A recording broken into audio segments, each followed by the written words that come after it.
Hello everybody, my name is Jim Adams. I am going to be taking care of my patient, doing a physical assessment today. Now, if my patient was TB isolation, I would be in an N95 respirator, I would have gloves on, and an isolation gown. Now some people say, oh my God, I can't breathe with something on my face. Well, yes you can. And I've spent, probably 11 hours out of a 12.5 hour shift with one of these on before in intensive care unit. So it is possible to do. So you just got to suffer through if you have to suffer through. Now, generally, when you're doing your assessment, you don't have to worry about isolation stuff. Everybody gets universal precautions.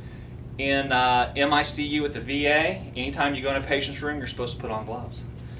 Most nursing homes, it's not that way. You're going to go in without gloves, you're going to assess your patient, and then you are going to wash your hands.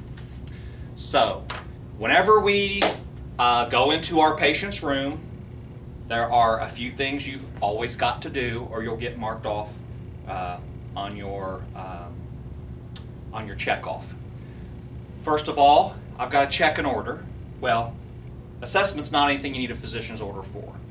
So then I'm going to ensure that I have the right patient by checking a wristband, asking them their name, and that's also helping me to assess for orientation just by talking to them, seeing how they respond.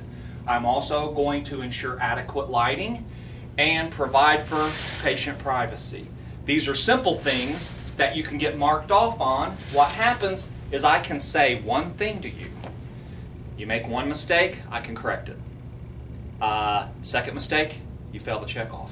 So don't fail a checkoff on something simple like these beginning things that you have to do for every single patient and every single checkoff. I'm going to wash my hands and I'm going to walk into the room and tell the patient what I'm going to do. Now, during the assessment, you're not going to be saying all these things to the patient because a lot of it's just in your mind. But unfortunately, as the instructor, I can't read your mind. So you got to say it out loud to me so I know what you're thinking. So I'm just going to run through and do a general